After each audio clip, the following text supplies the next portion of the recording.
Baie welkom. Baie welkom aan die gesigte wat ons al baie keer gesien het hier en dan ook die wat nuut is. Baie welkom, dis wonderlik om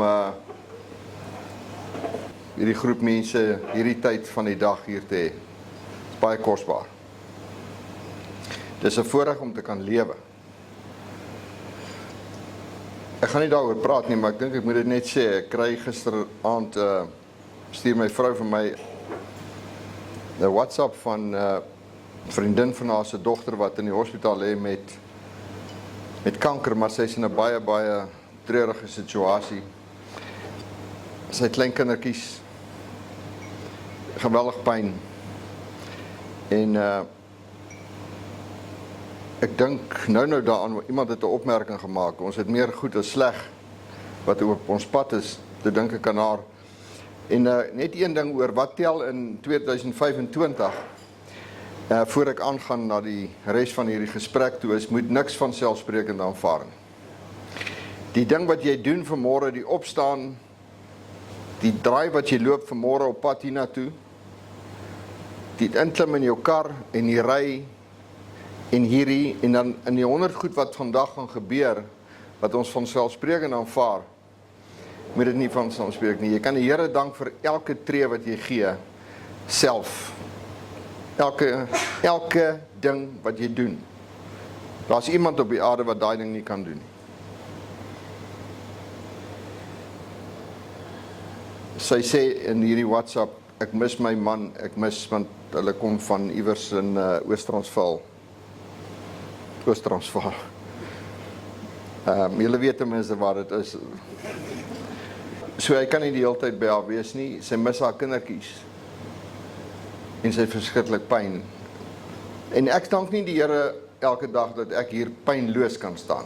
Maar dis totdat pyn jou tref, dan besef jy hoe lekker is dit om pynloos te wees. Alles moet ons die Here voor dank.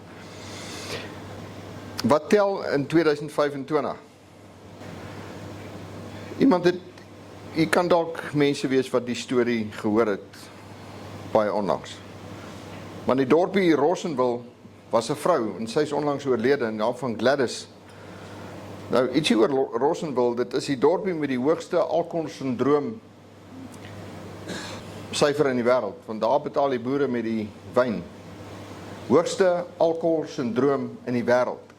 Dis die rekord, die hoogste in die Guinness Book of Records is dit die dorp met die hoogste alkoholsindroom. Gladys word groot in Rossenville. Sy het nie 'n dag in die skool gewees nie. Sy kan nie lees en skryf nie. En sy word 'n amazing mens. Sy het later in haar lewe leer lees en skryf. Maar wat Gladys doen oor jare, sy doen die skrip, die draaiboek van 'n program aan die einde van die jaar oor die geboorte van Christus. Elke jaar, hierdie jaar vat sy dit die hoek van die donkie, die jaar vat die hoek van die wyse manne, daai jaar vat sy om uit die hoek van Josef, dan uit Maria se hoek.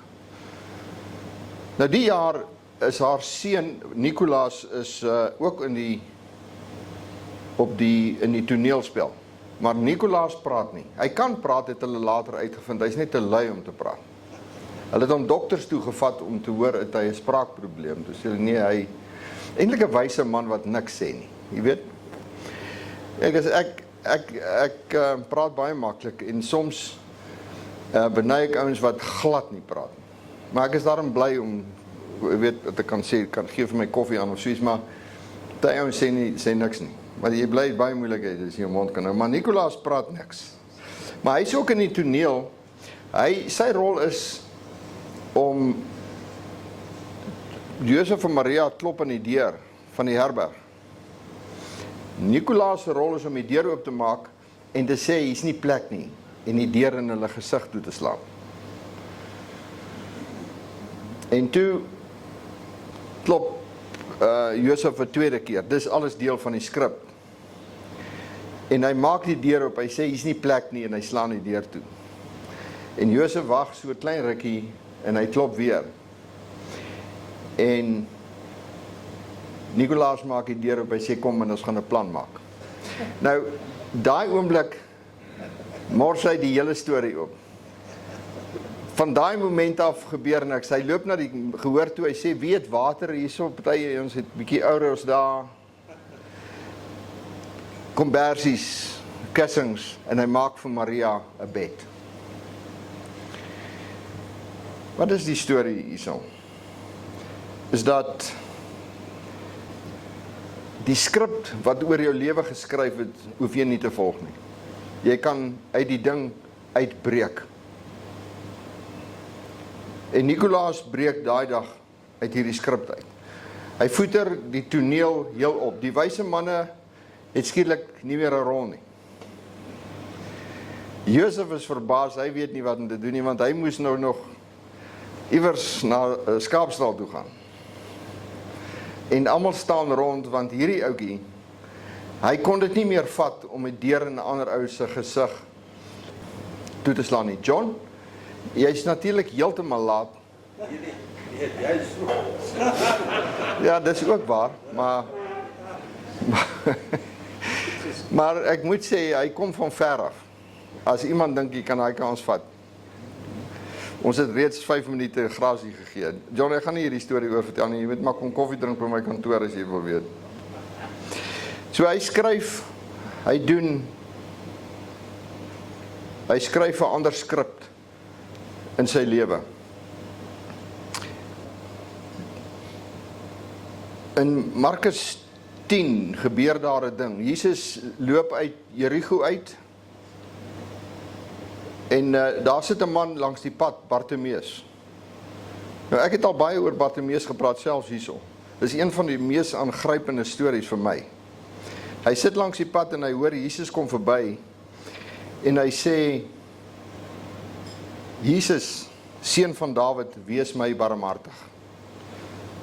En hy hou dit aan sê en hulle gaan na hom toe en hulle sê vir hom, jy moet stil bly. En toe skree hy harder. Jesus, seun van Dawid, wees my barmhartig. En Jesus stop en hy sê, roep daai man. En hy vra vir hom toe hy by Jesus kom, wat wil jy hê moet ek vir jou doen? Nou, hy's 'n bedelaar, hy's blind. Hy's 'n bedelaar. En hy vra nie vir Jesus brood nie. Of herberg. Of 'n allowance nie. 'n grant. Hy sê vir hom, Rabboni, dat ek kan sien. En Jesus maak hom gesond. En hy sien. Maar toe Jesus sê, kom, toe weet hy. Want hy gooi sy oorkleed af. Dit is betekenisvol. Hy gooi sy oorkleed af. Daai stuk kombers ding, wat hy oor hom trek. Daai ding wat hy gebruik, as hy 'n almoesie kry, dan gaan hy en hy gooi hierdie ding oor hom en hy eet daar stilletjies hierdie kosie. Hy's afgesny van die gemeenskap. Hy's onsosiaal. Hy beklei net vir sy dingetjie. En toe sien hy. Blindheid is 'n vreeslike ding. Maar geestelike blindheid is baie erger as fisiese blindheid. Fisiese blindheid beperk jou net tot 'n mate. Inteendeel, soms help dit ou. Kyk, as jy kyk na al die nonsens wat jy na kan kyk, dan dink ek soms is dit die ouens wat blind is 'n voordeel, want hulle het nog nie cowgirls in braille nie. So, maar ek sê maar net.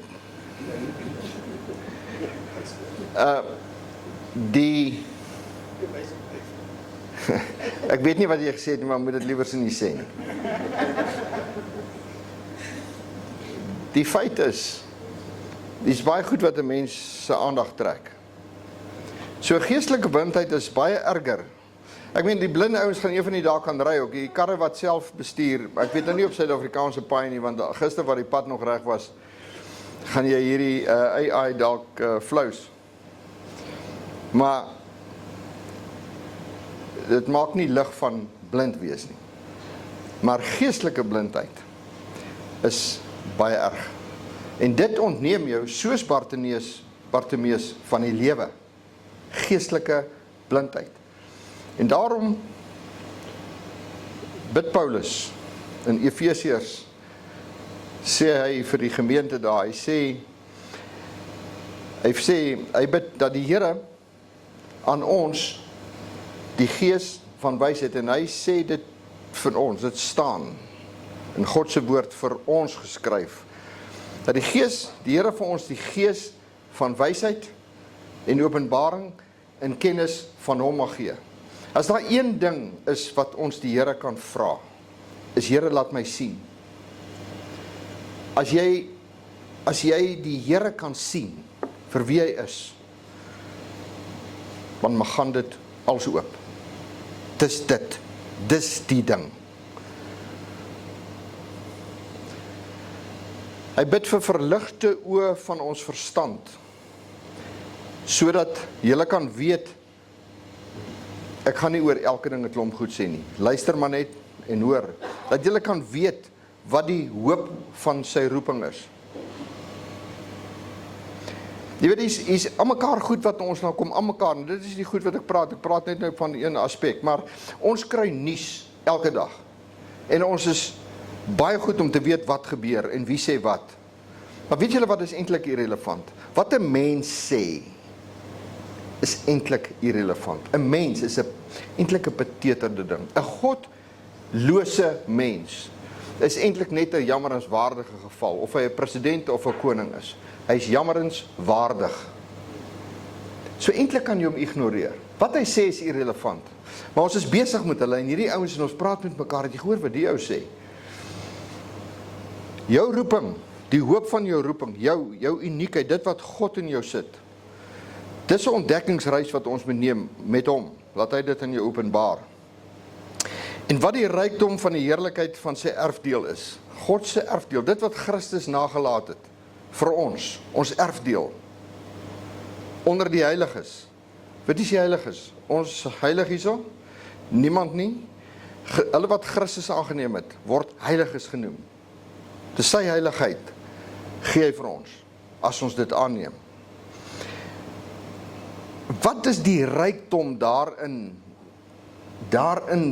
verborge? Daardie rykdom in Christus. En wat die uitnemende grootheid van sy krag is, vir hom wat glo. God wat met 'n woord die heelal geskaap het, waarvan die wetenskap 'n fraksie ontdek het, wat in ligjare gemeet word, en miljoene ligjare is. Nou wat is 'n ligjaar? 'n Ligjaar is as jy dit doen, het lig 4 keer om die aarde gegaan. Nou wat is 'n ligjaar? Wat is miljoene ligjare? Ons weet nie. Ek weet, ons kan dit nie indink nie. Daai God wat gesê het met 'n woord, ek skep. Wat is hierdie ding? Christus in ons, dis dit. Hy sê, ek staan by die deur van jou hart en ek wil inkom. Ek wil daar my koningskap oprig. Wauw. En dan steur ons aan wat sê ons president byvoorbeeld. Hy slaan 'n jammerenswaardige figuur. So jy kan vir hom inderdaad nie bang wees nie. Jy kan vir hom jammer wees. Ek kon sê hy's 'n dwaas, maar blykbaar die woord sê ek moenie sê hy's 'n dwaas. Hier was so 'n man met die naam van Elisa, en hy was 'n profeet. Nou, 'n profeet is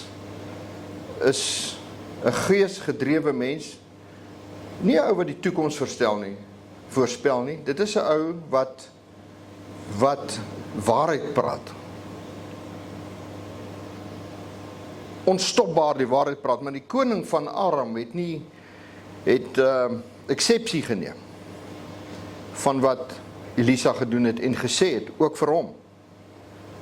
So hy sê ons moet hom vang, en hy stel vas dat Elisa bly in 'n dorpie met die naam van Dothan. So hy stuur na daai dorpie toe om Elisa te vang. Perde, strydwaans en 'n swaar leer. om een ou te gaan vang. Hy stuur nie 2 SAP polismanne nie. Hy stuur perde, strydwaans en 'n swaar leer om een ou te vang, wat nie 'n vuurwapen het nie. So hulle daag toe daarop en hulle omsingel die dorp en Elisa's dienaar word wakker die oggend en hy sien hier die perde, die strydwaans en die swaar leer. En hy sê, maak vir Elisa wakker, hy sê vir hom, my Heer, hoe sal ons maak? Ek dink Elisa, want dit is hoe dit staan. Elisa word wakker gemaak, en ek dink dit lyk af, hy was bietjie geïrriteerd, dat die ou nou hom wakker maak, vir hierdie ouens wat hier sy tyd wil mors, hierdie perde, die strydwaans en die swaar leer. So hy sê, ag Here, open tog sy oë dat hy kan sien. Open tog sy oë, regtig. Die man maak my wakker vir hierdie nonsens. En die Here open hierdie dienaar se oë en hy sien met eens die berg vol van perde en waans van vuur rondom hulle. Hulle wat hom aanval word met blindheid geslaan. Matteus 6 sê die lamp van die liggaam is die oog. So as die oog reg is, sal die hele liggaam verlig wees. Maar as die oog verkeerd is, sal jou hele liggaam donker wees. En as dan die lig in jou donkerheid is, hoe groot is die donkerheid nie? As ons in hierdie jaar iets kan doen, as ou sê ek wil my portefeulje van 20 na 40 miljoen verbeter, dan die Here sê, wel, you can do that, maar of van 50 na 100 toe, party ons dan 1 biljoen na 2 biljoen toe. Maar alles gaan tot niet. Alles gaan tot niet. Dit is 'n baie tydelike investment. Ek wil vanjaar vir my hierdie materialistiese dingetjie doen.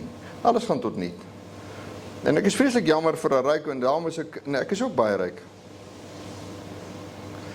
Ek meen, maar nie julle wat hierso sit, val in die wêreld se boonste 5%, van julle val in die boonste 3%. Ek wil nou nie na ouens spesifiek kyk wat baie welgesteld is, net hoe dink ek preek vir hom, ek preek vir myself. Want ek is ook baie ryk.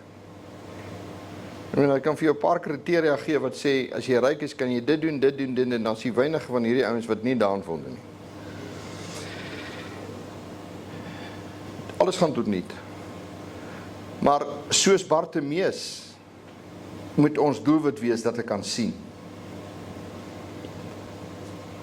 Dat ek kan sien. Wat gebeur as jy sien? Jesaja 35 kom op dit af.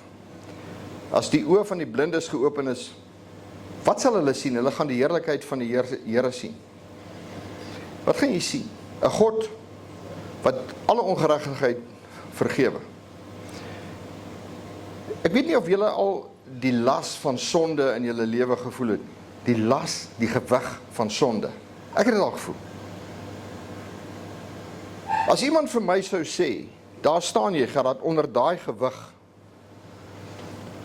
Hier staan verlossing in Christus. Jy kan lewe onder daai gewig, jy kan Christus aanneem, maar dan kap as jou kop af. Dan sê ek, kap maar my kop af. Want dit is baie swaarder. Hy is die God wat daai jou vryspreek. Can you imagine? You don't pay for it. En dan is hy ook die God wat in die kleinste detail hom ontferm oor jou. Daai goed wat jou lewe bedreig, daai goed wat dreig om die manuskrip oor jou lewe te skryf, wat jou beperk, wat jou vashou, hy maak daai ding tot niet. Hy maak hom tot niet. Jy kan uitbreek, jy's nie 'n boom nie, jy's nie vas op een plek nie. Jy kan uitbreek uit die manuskrip wat oor jou lewe geskryf is. Inteendeel, Hy wil hê jy moet uit dit uitbreek. Die goed wat jou vashou. Die fontein en die dorsland sal bly wees. Die wildernis sal juig. Plaas jouself daarin, die woestyn. Jy is dalk daar. Slaphande word versterk. Ons is so oorweldig met die nuus van wat is, wat was, wat gaan kom, die voorspellings, die ding, hierdie wetgewing. Kyk, en dis net in ons wêreld. In ons wêreld is die ANC besig om allerlei simpel goed aan te vang. Ek meen teen 'n tempo. Hulle stel ouens aan om simpel goed aan te vang. Europa het ouens in hulle land toegelaat, daai ouens van simpel goed aan. As 'n ou vir my sê trek na 'n plek toe waar dit lekker is, dan sê ek nee, ek bly net hier want hierdie nonsens ken ek. Ek is hier geplaas om hierdie nonsens te hanteer. Daai kan ek nie doen nie. In elk geval, ek het al in Europa rondgeloop, die gevraktheid van die ouens daar sal my vrou loop saam met my en sê, ons moet nie hier wees nie, hier gaan jy in die tronk beland. En dit is weens die gevraktheid van die mense, want hulle leef nie, die lewe uit hulle oë uit. Maar die goed wat ons verlam, al hierdie goed, mense leef verlamde lewens, want hulle word oorval met duisende lot nonsens, wat hy niks aan kan doen nie, en wat hy eintlik moet ignoreer. En dan sê hy, maar hier's te veel, so wat doen ek? Ek doen net absoluut niks. As jy sien, sal jy weet, dat die Here in jou situasie ingryp. Hier's nie 'n oplossing nie. As ou sê maar, en ons vra dit aan mekaar, vir my Gerard, is daar 'n politieke oplossing? Ek het 'n simpel antwoord, daar is nie. Die DA gaan dit nie vir ons uitsort nie. Ek dink dit is nou vir ons duidelik. Hulle gaan dit nie doen nie. So as 'n ou gehoop het, hulle gaan hou op hoop. They're not going to do it. Amerika se probleme is groot, en ek is 'n Trump, ek geniet nogal vir Trump. Ek geniet hom vreeslik. Maar ek sien hoe loop hy homself in die gemors vas. Ek vir hom sê, meneer, net stadig 'n bietjie. Dink net 'n bietjie. Ek geniet hom vreeslik, dit is vreeslik.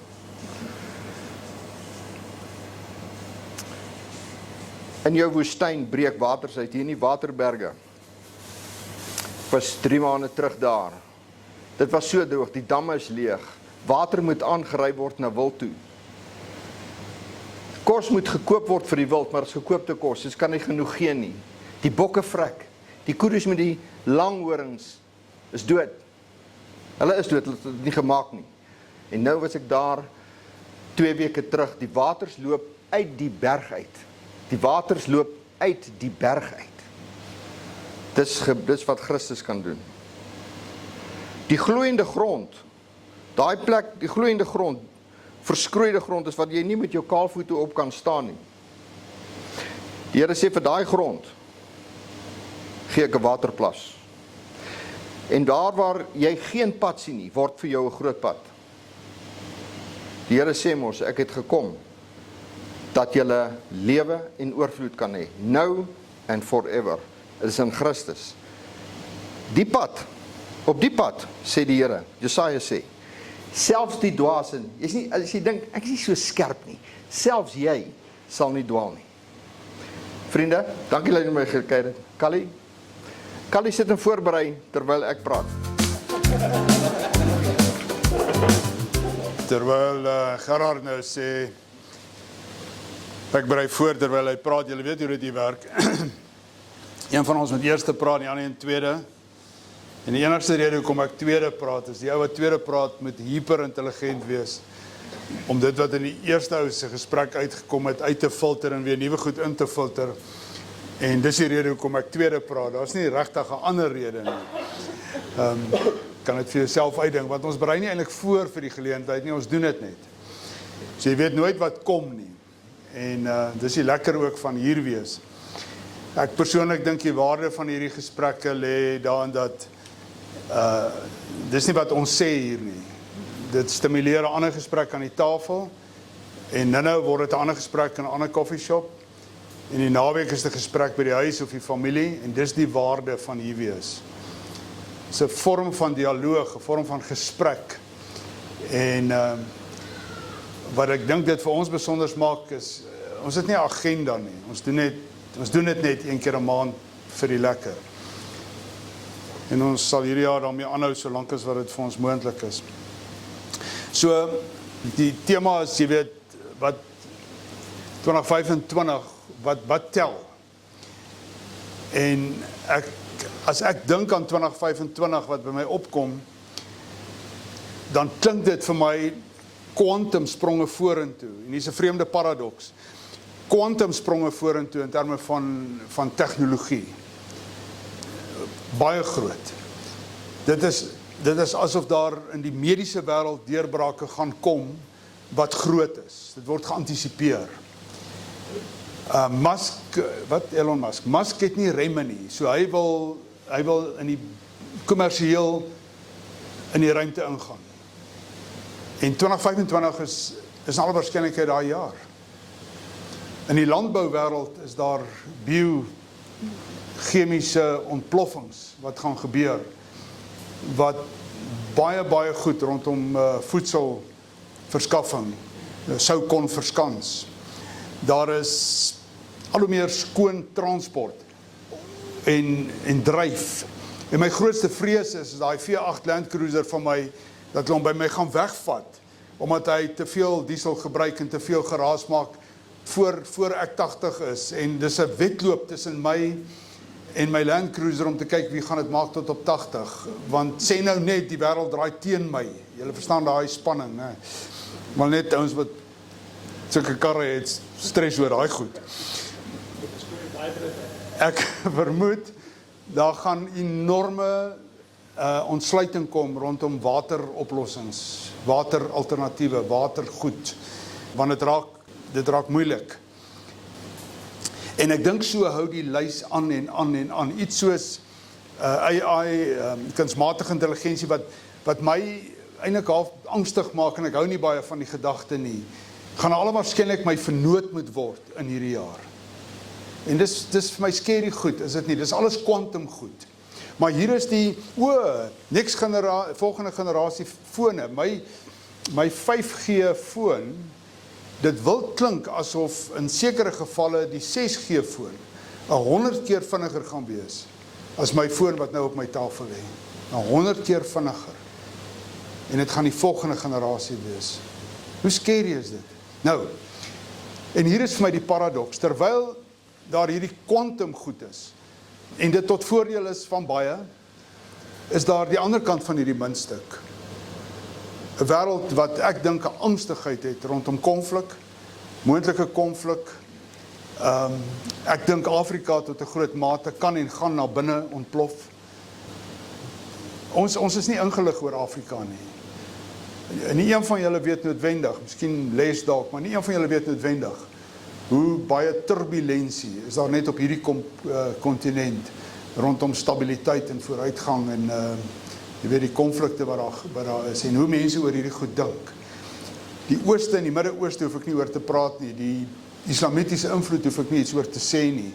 Die Oos-Wes tradisioneel, jy weet, groot moondhede wat te mekaar arm druk. Europa wat in 'n beangstigheid besig is om ook in 'n sekere sin uit mekaar uit te val, is dit nie? Die ekonomieë wat onder druk is aan die een kant, aan die ander kant word die arme mense by die dag net meer en minder mense het kos om te eet. Ek dink dis 2025, dit voel vir my anders as enige ander jaar, na 'n jaar met ongelooflike turbulensie en potensiële chaos. En binne in die chaos is daar die rykdom van ontdek en word, maar daar is ook die hartseer van arm en wees. En ons moet ons pad vind in dit. Nou, ek sê dit nou maar net om aan die gang te kom, so ek sê eintlik vir jou, rook nou maar wat ek nou gesê het, tot hier toe net in jou pyp. Maar hier's wat ek eintlik vir jou wil sê. Wat tel dan in 2025, as iets van dit moontlik is, of waar is? Ek dink wat tel is jy. Jy tel. As ek jou nou een tip kan gee, met 'n groot stuk beskeidenheid en nederigheid, jy tel. En as niks selfsugtig of vreemd aan dit wat ek nou sê nie. Jy moet jouself kan handhaaf in 2025. Die goed wat rondom jou gebeur, gebeur. Dit is net. Dis nie asof jy dit kan aan en afsit nie. Maar binne in dit moet jy word. En jy moet steeds voortbeweeg. So, Callie, wat tel dan? Wat tel in my lewe? Wel, hier is die eerste ding wat ek vir jou wil sê. Trek 'n streep deur al jou nuwejaarsvoornemens. Dit gaan nie werk nie. Kry vir jou regte doelwitte of doelstellings wat gepak is en verpak is in teikens, in hersiening, in weet. Met ander woorde, val die spasie van lewe, die volheid van dit, volledig aan en leef meer doelgerig. Stap 1, skryf nuwe doelwitte. Daai nuwejaarsvoornemens gaan dit nie vir jou doen nie. Dis te lig, dis lightweight. Want jy's nie ernstig genoeg daarmee nie. Kry vir jou doelwitte wat kan werk, maar dit word deur jou gedryf. Aggressief. Die tweede ding wat ek vir jou wil sê is, lei opwaarts. Met ander woorde, sit jou lewe, maar wees met God in gesprek oor waarmee is jy besig. Lei opwaarts. Moenie op jou agterend sit en bid en wag dat hy vir jou deurtjies oopmaak en deurtjies toemaak nie. Dis nie regtig hoe hierdie wêreld werk nie. Hierdie wêreld werk wanneer ek en jy ons verantwoordelikheid opneem, ons heers oor hierdie plek, ons doen goed, ons kom op God se agenda en ons praat opwaarts. Met ander woorde, jy kan 25% van jou dag en jou lewe en jou week kan jy gebruik om met God in gesprek te wees en te sê, waarmee is jy besig, hoekom doen jy wat jy doen, en dan pleit jy, soos wat Gerard aan die einde gesê het, net vir God se genade, ook in hierdie proses. Ek dink jy moet 'n ernstige 2025, jy moet 'n ernstige verhoudingsaudit doen. Want soos die gecompliseerdheid van lewe jou oorspoel en oorval, as daar een ankerpunt is dit verhoudings, is dit relasies, right? As daar een ding is wat jy moet koester, is dit verhoudings. As jy hier sit en jy is baie jonger as ek, kan jy nie heeltemal verstaan wat ek nou sê nie. Maar soos jy ouer word, sal jy verstaan die belangrikheid en die kosbaarheid van verhoudings. So gaan doen 'n ordentlike audit op jou verhoudings en vra jouself, waar moet jy investeer? Jy gaan soos jy ouer word, bitter afhanklik word van die mense wat jy ken en mense wat in jou lewe inpraat en mense vir wie jy iets kan beteken. En dit raak al hoe meer belangrik soos die reis aangaan. Sit gefokuste aandag op die goed wat belangrik is. Jy entertain nie sinisme, pessimisme, skeptisisme nie. Jy is besig om jou tyd te mors, jy is besig om jouself moeg te maak. Stap weg van mense wat heeltyd negatief, krities is, manipulerend, afbreekend. Ja, maar is my familie, stap weg van hulle af. Help hulle. Wat ek probeer sê is, in al die deernis, in al die goedheid, in al die omgee, moenie dat mense jou emosionele en geestelike energie by jou steel, dat jy so arm raak, dat jy nie meer jou arms kan optel, omdat jy die heeltyd in daai spiraal is van sinisme en pessimisme en negativiteit nie. Daar's genoeg goed daar buite, wat jou, jy weet, in 'n spasie indruk waar jy dalk nie wil wees nie. Moenie dit aan jouself doen nie. Moenie jouself verder in daai gat in. En wat jy ook al doen, moenie 'n slagoffermentaliteit hê nie. En tel bietjie jou selfkonsep, jou selfesteem, jou selfbeeld op. Dink aan jouself as iemand met waarde. Dink aan jouself as iemand wat betekenis het op hierdie planeet. Een keer 'n week bederf jouself met iets. Ek weet nie wat dit is nie. Maar doelgerig bederf jouself een keer 'n week. Een keer 'n week doen iets lekker. Doen iets wat vir jou goed is. En ek ken party van julle, dit in jou kop is daar nou so 'n ding van miskien 'n brandewyn en coke ergens. Dis nie noodwendig waarvan ek nou praat nie. Een keer 'n dag iets van waarde. Een van die sinvolste goed wat ek en my vrou Olga jare terug gedoen het. Ons het dit so geïnternaliseer dat ons dit sonder dat ons dit besef eintlik op autopilot doen. Ons doen ten minste een keer 'n dag 'n ding van waarde. Maar 'n ding wat jy kan afteken, net een ding, en dit hoef nie 'n groot ding te wees nie. En as ek nou vir Olga die krediet kan gee, as daar nou een ding is wat sy reg kry, is dit om elke dag van haar lewe iets van waarde aan te vang. Iets simpel kleins as jy wil, partykeer groot. Maar dit beteken, daar word waarde toegevoeg. As jy 7 dae van die week 'n boksie kan tik van ek het waarde toegevoeg tot iets of iemand, is jy in 'n heel ander lewe. Jy's in 'n nuwe spasie, jy's in 'n nuwe moontlikheid. Een keer 'n maand, doelgerig, doen iets met avontuur in, doen iets adventurous.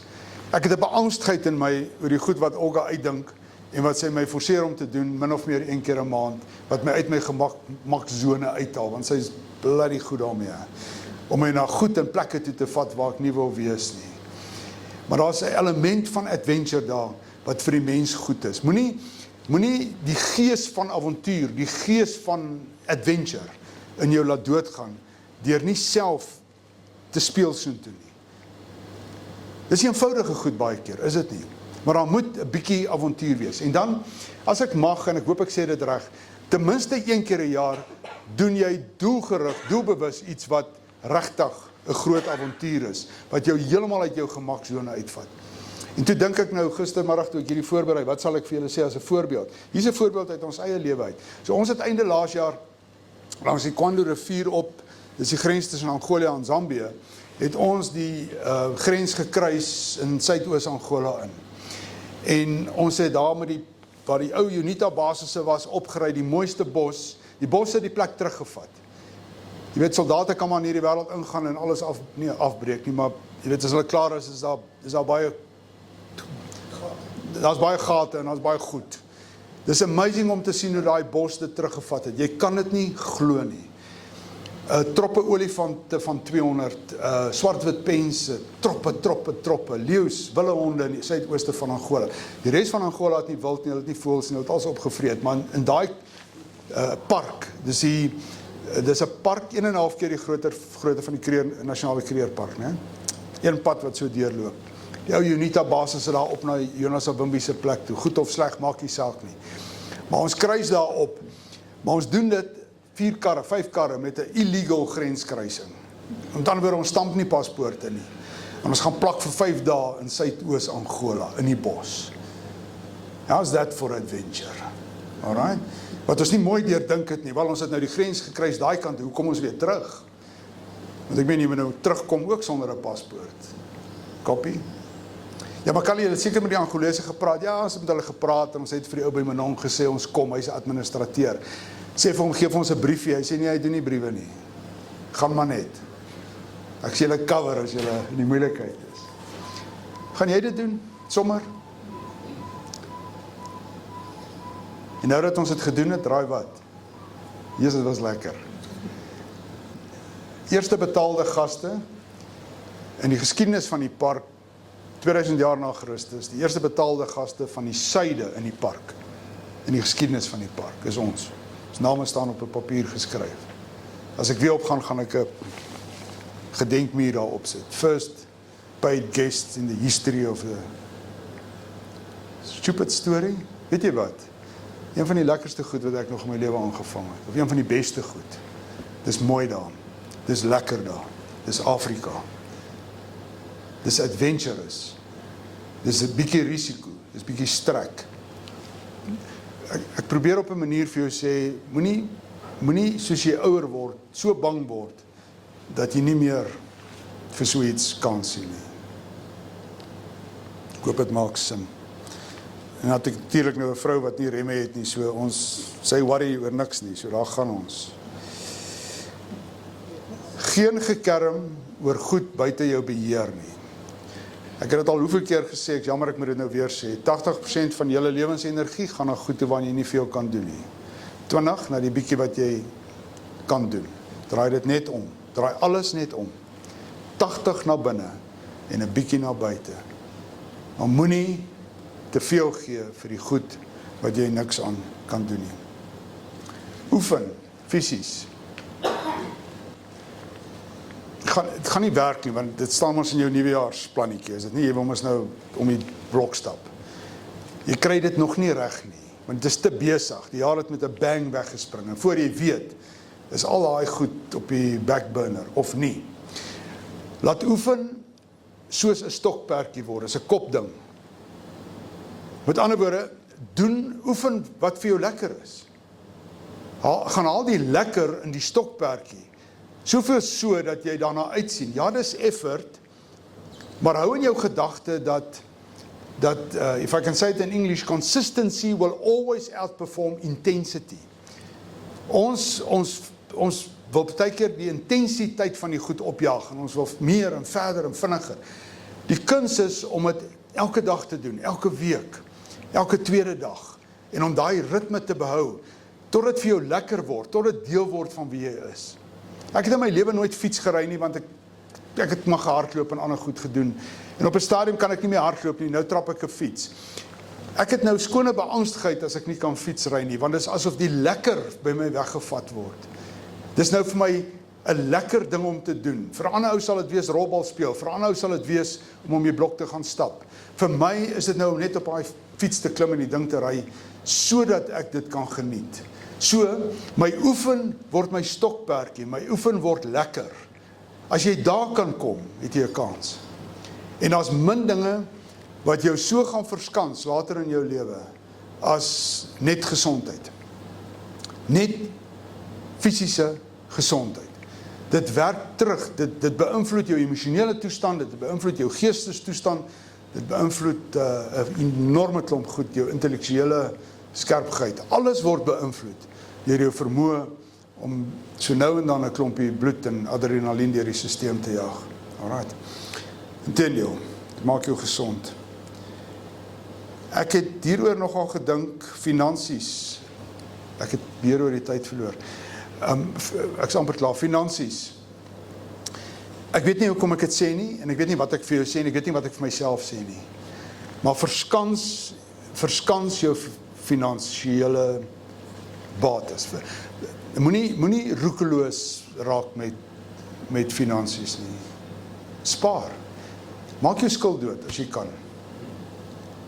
Moenie te laat in jou lewe jou skuld wil beginne doodmaak nie. Hoor nou wat ek vir jou sê. Maak jou skuld dood. So gou as wat jy kan, so vroeg as wat jy kan. As 'n voorbeeld, daar's ander goed ook.